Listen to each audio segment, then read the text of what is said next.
TS Singhdeo साहब इस वक्त आपको दिखाई दे रहे हैं, स्वास्थ्य मंत्री छत्तीसगढ़ के। आपका बहुत स्वागत है सर। और पहला सवाल आपसे ही ले लेती हूं, चूंकि 5 राज्यों में कई गंभीर मरीज सामने आ चुके हैं, ऐसे में छत्तीसगढ़ की किस तरह की तैयारी है ताकि इसके खतरे को आपके राज्य में फैलने से रोका जा सके? क्या प्लान तैयार किया गया है राज्य सरकार की ओर से? चित्रा जी आपको नमस्कार, सभी पैनलिस्ट को, सभी दर्शकों को भी नमस्कार।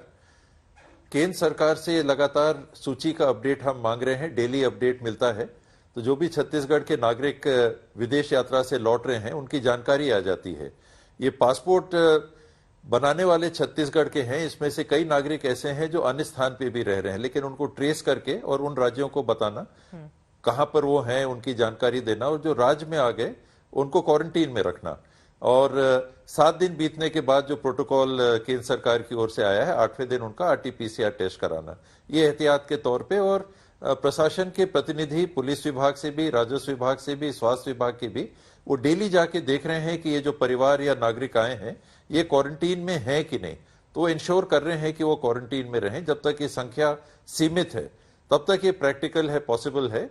ये हजारों में अगर एक शहर में हो जाएगी तो प्रशासन के लिए दिक्कत होगी। अभी तो ये आसानी से देखा जा सकता है। अब आपसे अगला सवाल मेरा होगा कि छत्तीसगढ़ में अब तक वैक्सीनेशन किस रफ्तार से वहां पर चल रही है, कितने लोगों का हो चुका है? लेकिन विश्वास सारंग जी भी हमारे साथ जुड़ चुके हैं, चिकित्सा शिक्षा मंत्री मध्य प्रदेश के। आपका भी बहुत स्वागत है विश्वास जी।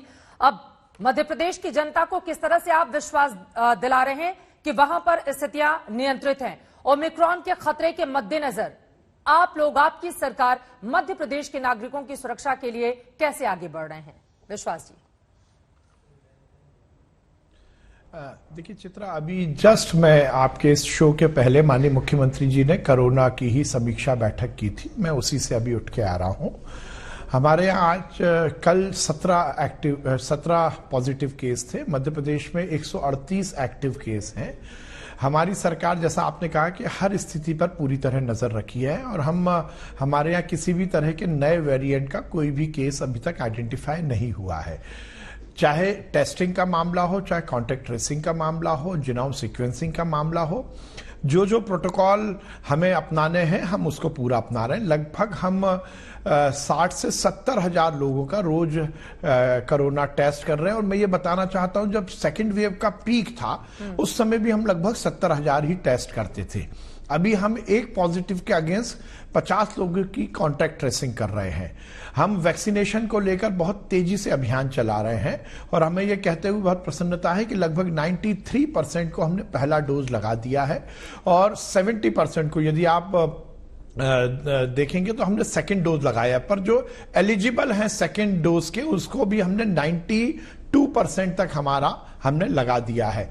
हम लगातार महा वैक्सीनेशन अभियान चला रहे हैं। अभी 8 तारीख को हमारा एक वैक्सीनेशन अभियान है जिसमें हम एम्फेसिस करेंगे कि सेकेंड डोज बहुत तीव्रता के साथ लगे। और हम 16 तारीख को माननीय मुख्यमंत्री जी ने आज ही निर्देशित किया है कि एक महा वैक्सीनेशन अभियान हम चलाएंगे और हमारा टारगेट है कि हम दिसंबर तक हमारा जो टारगेट सेगमेंट है उसके दोनों डोज लगवा दें। और ये बहुत जरूरी भी हो जाता है, लेकिन थर्ड वेव यदि आशंका है कि आएगी। सर, मैं लौटूंगी आपके पास, चूंकि एहतियात इतना ज्यादा बरतना होगा क्योंकि जो केसेस सामने आए हैं उसमें ज्यादातर लोगों ने दोनों डोज ले लिए हैं। उसके बावजूद अगर वो ओमिक्रॉन से संक्रमित हो रहे हैं तो फिर ये खतरे की घंटी है और इससे और ज्यादा सतर्क हम सबको रहना होगा। महाराष्ट्र के कैबिनेट मंत्री असलम शेख जी भी हमारे साथ जुड़ चुके हैं। असलम शेख जी, आपका बहुत स्वागत है आज तक पर। चूंकि महाराष्ट्र में राजस्थान के बाद सबसे ज्यादा 8 केस मिले हैं ओमिक्रॉन के, तो ऐसे में महाराष्ट्र सरकार किस तरह से तैयारी कर रही है? जो 8 केसेस मिले हैं उनको लेकर किस तरह से एहतियाती कदम बढ़ाए जा रहे हैं, इसके बारे में जानकारी दें आप।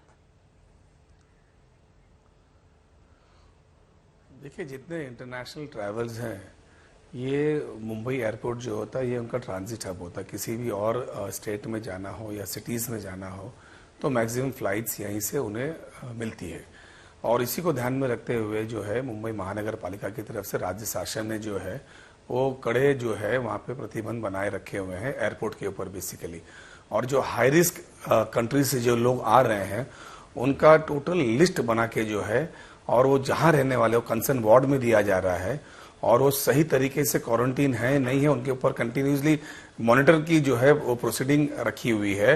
और साथ ही साथ जो लोगों के पास अगर क्वारंटीन के लिए जगह नहीं है तो 1000 बेड का जो है वो कोविड सेंटर हमने रखा हुआ है, जहां पे उनको जो है वो वहां पे जाके रह सकते हैं। उसके अलावा जो है वो 20 हमने होटल्स भी कर रखे हैं, जो लोग वहां जाके रहना चाहते हैं वहां भी रह सकते हैं मिनिमल चार्जेस के ऊपर। अब मैं अगला सवाल आपसे पूछूंगी, चूंकि 8 मामले महाराष्ट्र से सामने आए हैं, किस तरह से इन लोगों की पहचान हुई, आम लोगों के लिए आप लोग क्या कदम उठा रहे हैं ताकि वो लोग सतर्कता बरतें, और एक आम आदमी जिसको नहीं पता है इस नए वेरिएंट के बारे में, उसको आप लोग कैसे जागरूक करेंगे? ऐसे कौन से लक्षण हो जो अगर किसी भी व्यक्ति में दिखाई देते हैं जिसके बाद तुरंत एहतियातन उसको डॉक्टर से संपर्क करना चाहिए? असम शेख जी। देखिए, इसमें ये वेरिएंट यहाँ पे आने से पहले ही इसकी चर्चा लगभग पूरी दुनिया भर में बड़ी तेजी से चल रही है। आपके अपने चैनल भी जो है, जब पहला केस भी नहीं आया तब से इसके ऊपर जो है बातें कर रहा है। तो जो हाई रिस्क कंट्रीज से जो लोग आ रहे हैं, बेसिकली वहीं से ये वेरिएंट आया हुआ है। तो ईच एंड एवरी जो पैसेंजर्स है उसको मॉनिटर में रखा जा रहा है। ईच एंड एवरी पेशेंट के ऊपर 24 आवर्स जो है, जो हमारे जो कॉल सेंटर्स बनाए हमने, जो हमारे 24 वार्ड के अंदर, वो उनको मॉनिटर करते हैं।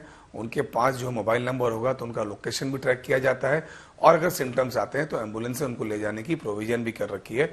उसके अलावा जिस सोसाइटी में वो रुकते हैं उस सोसाइटी के अंदर भी उनके जो चेयरमैन हो गए या सोसाइटी के मेंबर्स को बताया जा रहा है कि इस पेशेंट की जरा सी भी हलचल होती है, बाहर निकलने की कोशिश करता है तो तुरंत वार्ड को सतर्क करें। और उसके अलावा बाकी हमारे जो माध्यम है जो लोगों तक पहुंचाने के, वो सारी चीजें जो है महानगर पालिका शासन की तरफ से उनको बताया जा रहा है कि क्या क्या सिम्टम्स आते हैं तो उनको कहाँ जाना है, किस तरीके से जाना, और कहीं नहीं जाना। वो खाली एक टेक्स्ट कर देंगे तो महानगर पालिका की एम्बुलेंस खुद आके उनको जो है उनकी जांच करके उनको कोविड सेंटर में ले जाएगी।